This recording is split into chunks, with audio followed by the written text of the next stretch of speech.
Bienvenidos y bienvenidas a una nueva inmersión profunda. Hoy vamos a viajar en el tiempo para adentrarnos en un universo musical que a menudo pasa desapercibido. Y que, sin embargo, sentó unas bases importantísimas para lo que hoy entendemos por música occidental. Eso es. Y para ello tenemos aquí una pila enorme de fuentes, textos académicos y notas de investigación sobre un instrumento fascinante del siglo XVI. Que es la época del Renacimiento en su máximo esplendor. Claro. A ver, pongamos un poco el escenario para quienes nos escuchan. Si uno se pasea por las cortes de Inglaterra, por los palacios de Francia o las repúblicas italianas de aquella época, hay un sonido que lo domina absolutamente todo. ¿El laúd? El laúd, exacto. Todo el mundo estaba obsesionado con el laúd. Sin embargo, en España, la historia iba completamente a contracorriente. Totalmente a lo suyo. Sí. Allí reinaba la vihuela. Era el instrumento musical por excelencia, la joya de la corona ibérica. Es una anomalía histórica fascinante, la verdad. Mientras el resto de Europa se rendía al laúd, en la península ibérica se desarrollaba un ecosistema cultural exclusivísimo alrededor de la vihuela. Pero antes de meternos de lleno, creo que deberíamos aclarar de qué instrumento estamos hablando exactamente. Me parece vital, sí, porque la palabra vihuela en esa época funcionaba casi como un término paraguas. O sea que no era solo un instrumento. Exacto. Desde el siglo XIII, la gente usaba esa palabra para referirse a tres cosas distintas. Teníamos la vihuela de arco. Que vendría a ser como un pariente lejano de la viola actual. Eso es. Luego estaba la vihuela de peñola, que se tocaba con una púa. Y por último, la vihuela de mano. La vihuela de mano, que es la que se pulsaba con los dedos. Y que es nuestra gran protagonista de hoy. Aunque no se consolidó del todo hasta finales del siglo XV, fue la que dominó de forma absoluta todo el siglo XVI español. Y aquí es donde entra la misión de nuestro análisis de hoy. ¿Por qué no queremos quedarnos en la superficie? ¿No vamos a describir solo un trozo de madera con cuerdas? No, queremos descifrar el código. Tal cual. Queremos entender cómo escribían su música, cómo la ornamentaban y, sobre todo, cómo los musicólogos de hoy logran resucitar obras que llevan 500 años atrapadas en un sistema que parece casi alienígena. Es que es un trabajo de arqueología musical brutal. Vale, vamos a desgranar esto. Empezando por la anatomía del instrumento. Si echamos un vistazo a las ilustraciones de las fuentes, es una pieza de artesanía bellísima. Muy elegante, sí. Físicamente, tenía una caja de resonancia con el fondo completamente plano. No abombado como el laúd. Exacto, no era una media pera. Y la cintura era redondeada, con unas escotaduras a los lados que recuerdan muchísimo a una guitarra primitiva. Llevaba una roseta en la parte superior que solía estar súper ornamentada. Sí, y hay un detalle de construcción que me llama mucho la atención en los textos. El mástil y la cabeza muchas veces se tallaban en una sola pieza de madera. Una barbaridad técnica para la época. Y luego tenía un diapasón de madera liso sobre el que anudaban, fíjate en esto, 10 trastes hechos de tripa de animal. Tripa de animal, ¿sí? Era el material estándar. Y las cuerdas. Contaba con un mínimo de 6 órdenes dobles, o sea, cuerdas emparejadas que se afinan al unísono para darle más cuerpo al sonido. Y fíjate que lo que de verdad rompe los esquemas cuando analizas estas fuentes es el propio concepto de la afinación. Buf, eso es de locos. Es que hoy en día quien toca un instrumento da por sentada la altura absoluta. Tienes un afinador electrónico, buscas el La 440 Hz y listo. Sabes que vibra 440 veces por segundo y ya está. Exacto. Todo matemático. Pero en el Renacimiento los hercios no existían. Todo se basaba en la altura musical relativa. O sea que afinaban a puro instinto. A puro oído, el músico cogía la primera cuerda, la más fina, y la iba tensando. Tensaba hasta sacar un sonido brillante, pero parando justo antes del punto en el que la tripa se rompiera. Madre mía, la tensión de ese momento. Literalmente. Y esa nota al límite era la base.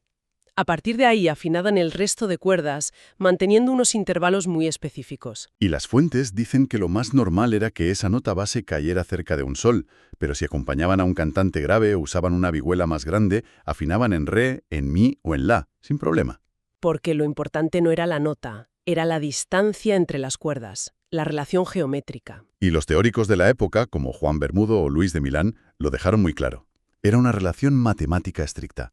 De primera a segunda cuerda, una cuarta justa. De segunda a tercera, otra cuarta.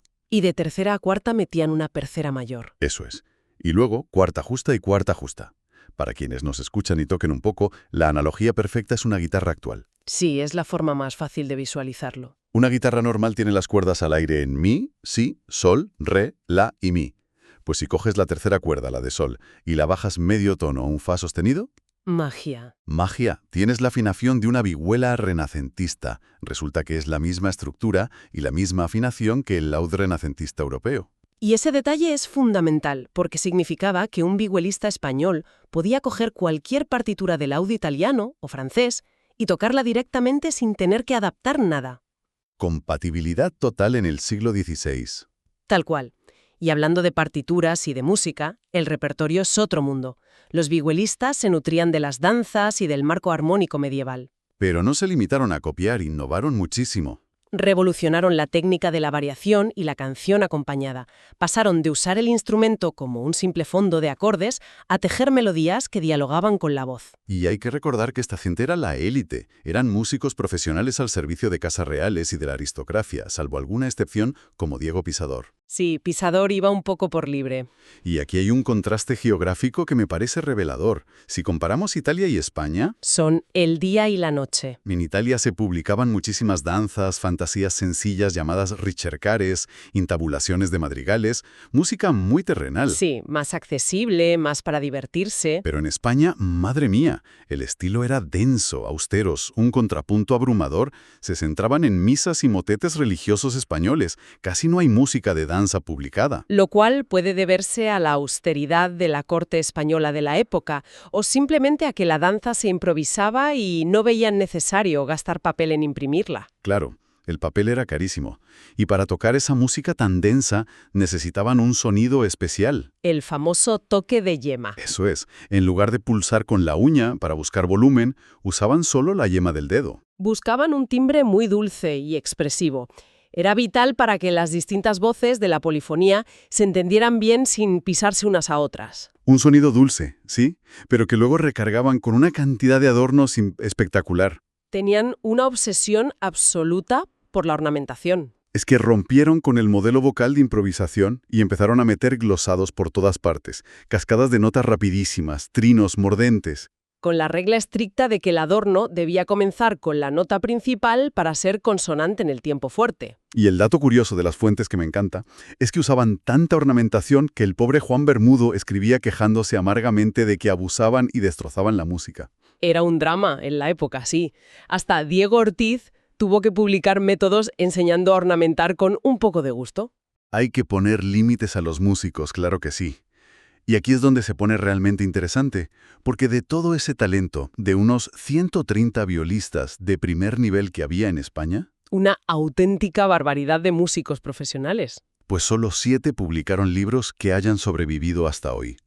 Los 7 magníficos de la vihuela, más un manuscrito por ahí de 1514. 7 pilares que sostienen todo lo que sabemos de este universo. Vamos a darles su momento de brillo a cada uno, porque se lo merecen. Empezamos en 1536 con Luis de Milán, Que publica El Maestro en Valencia. y es una obra súper didáctica. Muy progresiva, de lo fácil a lo difícil, y es el único que no transcribió obras de otros. Todo es original. Y fue el primero en la historia en dar indicaciones de tempo, que hoy nos parece normal, pero entonces era rarísimo. Pionero absoluto. Luego, 2 años después, llega Luis de Narváez con los 6 libros del Delfín. Donde nos deja el primer ejemplo del estilo de variación y con una polifonía franco-flamenca dificilísima de tocar. Totalmente. En 1546 aparece Alonso de Mudarra con sus 3 libros de música en cifra para vihuela. Que este es súper interesante. A mí me fascina, porque además de tener las piezas más antiguas para guitarra de 4 órdenes, es famosísimo por una fantasía donde imita el arpa de un tal Ludovico. El uso que hace ahí del tetracordo frigio descendente es brutal. Sí, mete unas disonancias que chocan una barbaridad. Él mismo ponía notas diciendo que si se tocaba rápido sonaba bien. Un genio. Un adelantado a su tiempo. Al año siguiente, 1547, Enrique de Valderrábanos publica Silva de Sirenas. 7 libros enormes de transcripciones y fantasías. Un trabajo de recopilación masivo. Luego, en 1552, el que comentábamos antes, Diego Pisador y su libro de música de viola. Con 186 piezas. Aunque claro, si cuentas las misas de Josquin de Prés completas, se quedan en 93. Era de menor nivel técnico, pero menuda labor de archivo. Y 2 años más tarde, Miguel de Fuenllana lanza Orfénica Laira, Que tenía un conocimiento de la teoría armónico-modal espectacular. e incluye fantasías para vihuela de 5 órdenes, curiosamente. Y ya para cerrar este grupo de los 7, en 1557, Esteban Daza con El Parnaso. Que pone el broche final a esta etapa dorada. Sí, aunque también los textos mencionas de pasada a Tomás de Santa María y Antonio de Cabezón. Claro, en 1565 y 78, porque su música de tecla y arpa era compatible con la vihuela. Exacto. Entonces, viendo todo este despliegue de publicaciones y de obras dificilísimas, la gran pregunta es, ¿qué significa todo esto? ¿Cómo leían esta música? Porque pentagramas no había. No, usaban el sistema de la tablatura. La más antigua que conservamos es de Italia, de 1507, y no muestra notas musicales abstractas. Te da las coordenadas físicas. Justo, son instrucciones físicas en una tabla. En España se usaba la tablatura italiana. Básicamente veía 6 líneas horizontales que representaban las 6 cuerdas, cruzadas por barras verticales para los compases. Y en las líneas ponían números. Eso es. El 0 era la cuerda al aire, el 1 era poner el dedo en el primer traste y así hasta los trastes más altos, usando la X para el traste 10 o XY para el 11. Es como el Guitar Pro del Renacimiento. Pero claro, tuvo que llegar Luis de Milán a liarla. El rebelde de la notación. Tal cual. En la tablatura normal italiana, la línea de abajo del todo representaba la cuerda más aguda. No, espera, la línea de abajo era la cuerda grave. Ah, no. En la italiana estándar, la de abajo es la aguda, ¿no? Claro, perdón. Luis de Milán fue el que lo invirtió. Eso es. Milán dijo que no le gustaba y puso la línea inferior para representar la cuerda aguda. Le dio la vuelta al sistema. Y con el ritmo hizo lo mismo. Lo normal era poner el valor del ritmo, una mínima o una semibreve, arriba de la línea, y eso valía hasta que apareciera otro símbolo. Pero Milán ponía el valor del ritmo en cada maldita cifra. Dejaba la página saturada de tinta. Un sistema propio total. Y por dar el contexto europeo, en Francia para el laúd y la guitarra, hacían algo similar, pero usando letras del abecedario en vez de números para los trastes. Vale, entonces tenemos este código antiguo, lleno de números, letras, líneas invertidas. ¿Cómo se resucita ese pasado? ¿Cómo trabajan los editores de hoy con esto? Pues el proceso moderno tiene 5 pasos, que son un rompecabezas. Primero, hay que comprobar la fiabilidad de la fuente. Segundo, datar las versiones. Que no es poco. Tercero, transcribir literalmente. Cuarto, aplicar las convenciones estilísticas de la época. Y quinto, adaptarlo al instrumento de destino, que suele ser la guitarra. Y me consta por las notas de investigación que el paso de la transcripción rítmica genera verdaderos dolores de cabeza. Es un puzzle espantoso. Es que los valores del Renacimiento hay que reducirlos a la mitad para que hoy tengan sentido. Un rombo que equivalía a una blanca, hoy te lo transcriben como una negra. Y el problema gordo son las barras de compás. Claro, en el original esas líneas verticales no indicaban acentos fuertes o débiles como ahora. ¿Eran solo divisiones visuales? Si un editor le planta un compás de 4x4 estricto a eso, se carga toda la fluidez. Y si conectamos esto con el panorama general, te das cuenta de que hay 2 caminos a la hora de publicar estas partituras hoy. Las ediciones críticas o científicas y las prácticas. Las prácticas son las que te lo dan todo mastigado. Sí, pero las críticas son infinitamente mejores. Te explican cada cambio, porque el musicólogo ha alterado un ritmo o una nota. Te dan el contexto. Hasta el punto de que muchos intérpretes de música antigua pasan de las transcripciones y prefieren leer directamente de los facsímiles originales. Porque una transcripción no literal corre el riesgo de destrozar la conducción de las voces polifónicas o los detalles sutiles de la ornamentación, como los trinos o el vibrato. Y a pesar de toda esta dificultad, hubo gente en el siglo XX que dedicó su vida a desenredar esto. Los auténticos héroes de la vihuela. Sí, la musicología de la primera mitad del siglo XX hizo magia. Figuras como Emilio Pujol, que estudió a fondo a Mudarra, a Narváez, a Fuenllana y a Milán. O Eduardo Martínez Torner, con su colección de 1923. Y más tarde, gente como Ruggero Chiesa o Pepe Rey. Y no podemos olvidar el papel fundamental de los guitarristas, claro.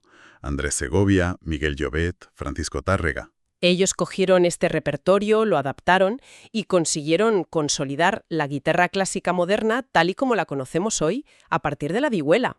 Es que, en conclusión, te das cuenta de que la vihuela no fue un simple escalón evolutivo ni un instrumento menor. Para nada. Fue un universo musical súper complejo, rico en polifonía y con un sistema de escritura brillante que sentó absolutamente todas las bases para los instrumentos de cuerda pulsada modernos. Y esto me lleva a una reflexión final que me ronda la cabeza. No está en las fuentes como tal, pero se construye sobre ellas y es fascinante. A ver, cuéntame. Piensa en la tablatura del siglo XVI.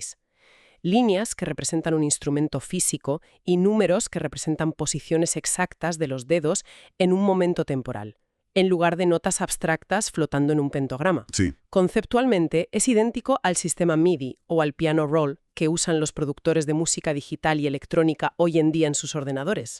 Madre mía, es verdad. Bloques visuales en una cuadrícula que le dicen a la máquina qué tecla apretar y cuándo. Es la misma lógica.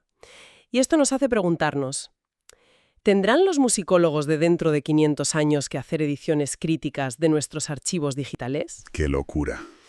¿Estarán intentando descifrar cómo ornamentábamos la música electrónica en el siglo XXI?